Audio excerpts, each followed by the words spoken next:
reporting is correct, and that is he may have been back into that vehicle and been making some mileage in between these three locations and others. This was the picture we showed you earlier.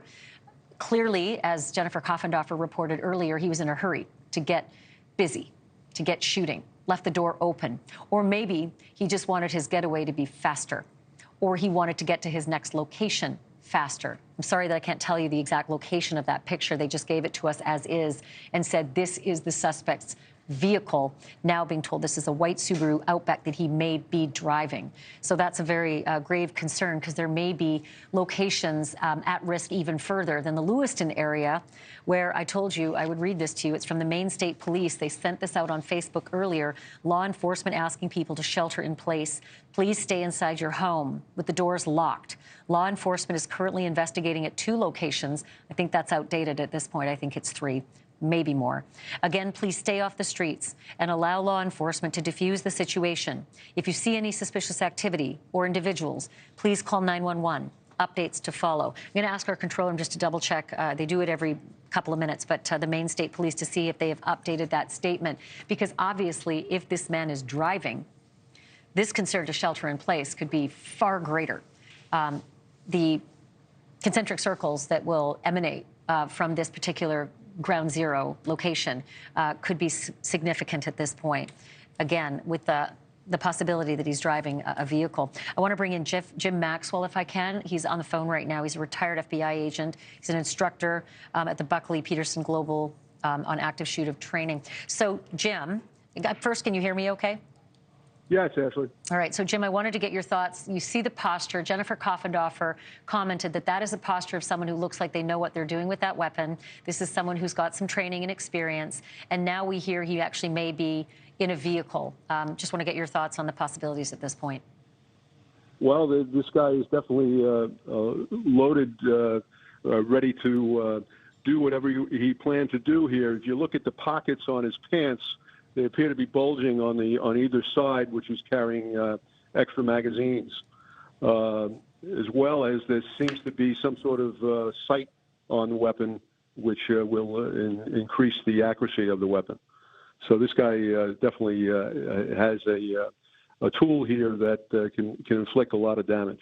It's a very good observation that you make with the cargo pants pockets bulging. Yeah. More than likely, that is, it would not be unusual to assume that that is additional arsenal, especially given the fact that if he was able to so far injure 50 to 60 people, as some are reporting, and kill upwards of 22, multiple reports saying that. I think the Daily Mail is now coming in as well with that number, 22 dead, 60 injured, man armed with AR-15 style rifle. Opens up fire in 3 different locations, suspect at large.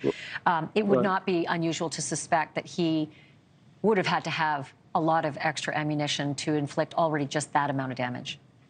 Yes, and even the weapon itself appears to have a double magazine attached to it, in addition to the sighting system on top of the weapon.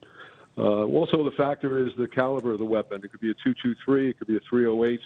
It could be a 9mm, depending on the caliber of the weapon, and it could inflict a lot of damage at a great distance.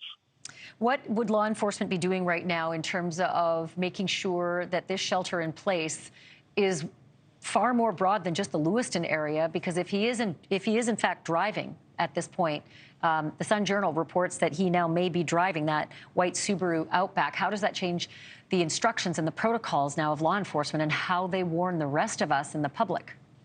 Well, I think I have every confidence that state and local law enforcement, as well as any assistance from federal agencies, are going to try to blanket that area and contain this guy.